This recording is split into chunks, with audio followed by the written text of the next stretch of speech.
ओम शांति।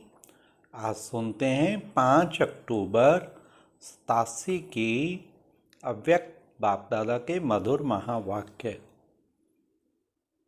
आज की मुरली में बाबा ने विशेष संतुष्टता के ऊपर बाबा ने सारी क्लास कराई। बच्चों को संतुष्ट बनना है, ऐसे नहीं कि कभी संतुष्ट कभी थोड़ा सा असंतुष्ट। आज बाबा ने कितना सुंदर मुरली में वर्णन किया।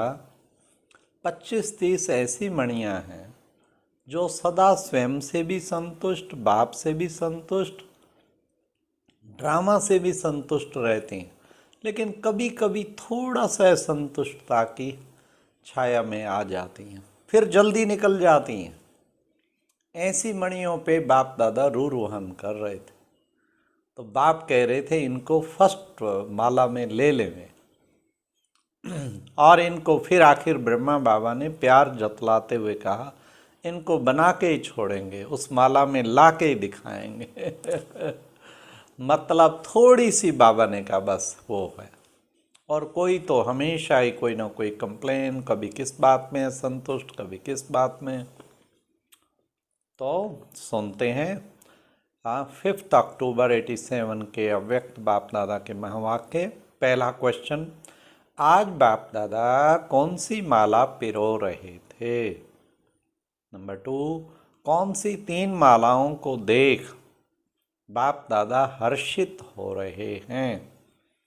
नंबर 3, असंतुष्टता का कारण क्या है? नंबर 4, संतुष्टता की निशानी क्या है?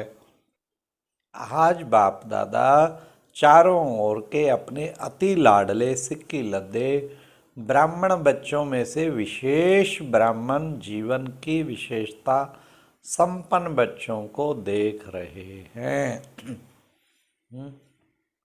आज की मुरली का टाइटल है ब्राह्मण जीवन का सुख, संतुष्टता व प्रसन्नता। आज अमृत वेले बाप दादा सर्व ब्राह्मण कुल बच्चों में से उन विशेष आत्माओं को चुन रहे थे जो सदा संतुष्टता द्वारा स्वयं भी सदा संतुष्ट रहे हैं और औरों को भी संतुष्टता की अनुभूति अपनी दृष्टि, वृत्ति और कृति द्वारा सदा कराते आए हैं। तो आज ऐसी संतुष्ट मणियों की माला पिरो रहे थे जो सदा संकल्प में, बोल में, संगठन के संबंध, संपर्क में, कर्म में संतुष्टता के गोल्डन पुष्प बाप दादा द्वारा अपने ऊपर बरसाने का अनुभव करते और सर्वप्रति संतुष्टता के गोल्डन पुष्पों की वर्षा सदा करते रहते हैं। ऐसी संतुष्ट आत्माएं चारों ओर में से कोई कोई नजर आई। माला बड़ी नहीं बनी, छोटी सी माला बनी। बाप दादा बार बार संतुष्ट मणियों की माला को देख हर्षित हो रहे थे, क्योंकि ऐसी संतुष्ट मणियाँ ही बाप दादा के गले का हार बनती हैं, राज्य अधिकारी बनती हैं और भक्तों की स्मरण की माला बनती हैं।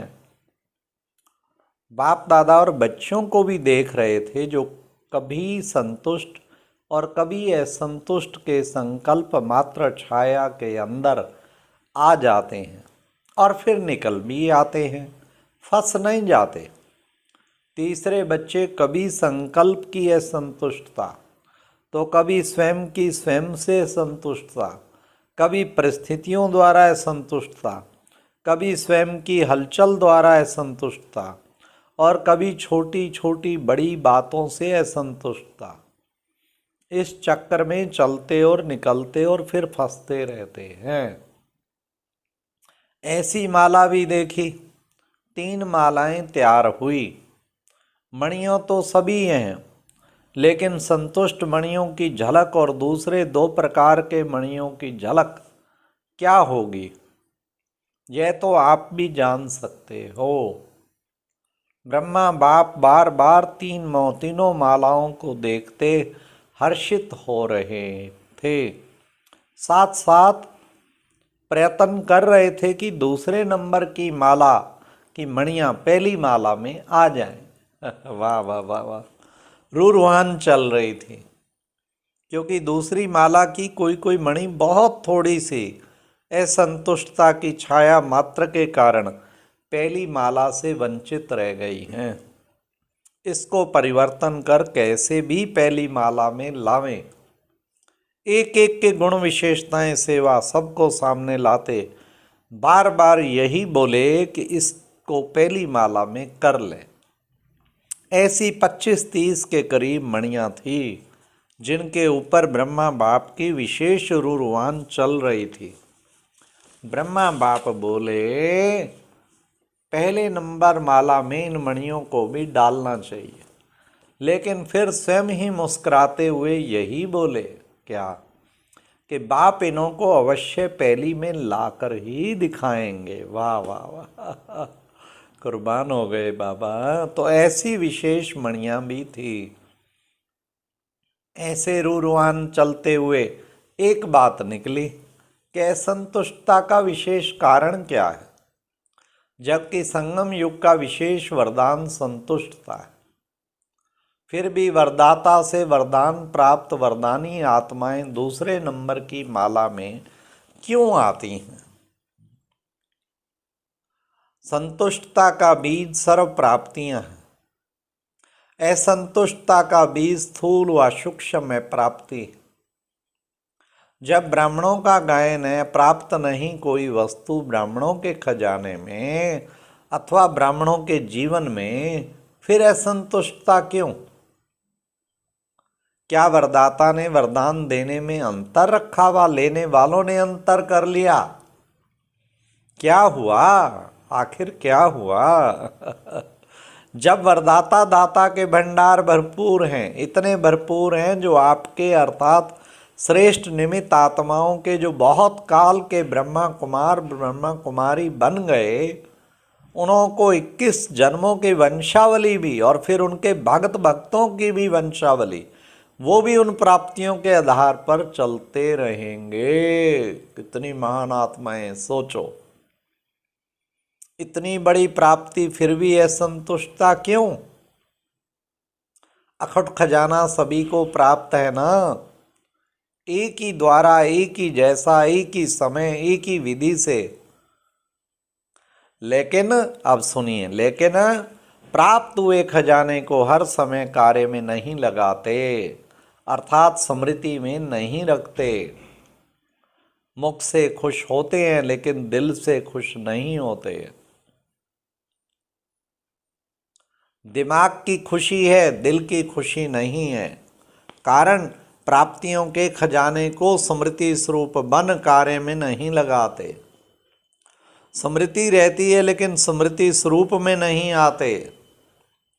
प्राप्ति बेहद की है लेकिन उनको कहाँ कहाँ हद की प्राप्ति में परिवर्तन कर लेते हो।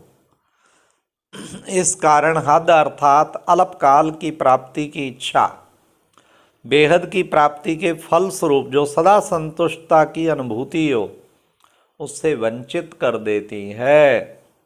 हद की प्राप्ति दिलों में हद डाल देती है, इसलिए असंतुष्टता की अनुभूति होती है। सेवा में हद डाल देते हैं क्योंकि हद की इच्छा का फल मन इच्छित फल नहीं प्राप्त होता। हद की इच्छाओं का फल अल्पकाल की पूर्ति वाला होता है। इसलिए अभी अभी संतुष्टता और अभी अभी असंतुष्टता हो जाती है। हद बेहद का नशा अनुभव कराने नहीं देता। इसलिए विशेष चेक करो कि मन की अर्थात स्वयं की संतुष्टता, सर्व की संतुष्टता अनुभव होती है। संतुष्टता की निशानी वे मन से, दिल से, सर्व से, बाप से, ड्रामा से संतुष्ट होंगे। उन्हें मन और तन में सदा प्रसन्नता की लहर दिखाई देगी। कोई भी परिस्थिति आ जाए, चाहे कोई आत्मा हिसाब किताब चुकतू करने वाली सामना करने भी आती रहे, चाहे शरीर का कर्म भोग सामना करने आता रहे, लेकिन हद की कामना से मुक्त आत्मा संतुष्टता के कारण सदा प्रसन्नता की झलक में चमकता हुआ तारा दिखाई देगा। प्रसन्नचित्त कभी कोई बात में प्रसन्नचित्त नहीं होंगे। प्रसन्न है तो प्रसन्न नहीं रह सकते। प्रसन्नचित्त की निशानी वह सदा निस्वार्थी और सदा सभी को निर्दोष अनुभव करेगा। किसी और के ऊपर दोष नहीं रखेगा, न भाग्य विधाता के ऊपर कि मेरा भाग्य ऐसा बनाया, न ड्रामा पर कि मेरा ड्रामा में ही पार्ट है, न व्यक्ति पर कि इसका स्वभाव संस्कार ऐसा है, न प्रकृति के ऊपर कि प्रकृति का वायुमंडल ऐसा है, न शरीर के हिसाब किताब पर कि मेरा शरीर ही ऐसा है। प्रसन्नचित्त अर्थात सदा निस्वार्थ निर्दोष वृत्ति दृष्टि वाले। तो संगम युग की विशेषता संतुष्टता है और संतुष्टता की निशानी प्रसन्नता है। यह है ब्राह्मण जीवन की विशेष प्राप्ति। संतुष्टता नहीं तो प्रसन्नता भी नहीं तो ब्राह्मण बनने का लाभ नहीं लिया। ब्राह्मण जीवन का सुख है ही संतुष्टता और प्रसन्नता। ब्राह्मण जीवन बनी और उसका सुख नहीं लिया तो नामधारी ब्राह्मण हुए, व प्राप्ति स्वरूप ब्राह्मण हुए। तो बाप दादा सभी ब्राह्मण बच्चों को यही स्मृति दिला रहे हैं, ब्राह्मण बने अहो सौभाग्य। हर एक अपने से पूछो कि मैं किस नंबर की माला में हूँ। माला में तो हैं ही हैं, लेकिन किस नंबर की माला में हूँ।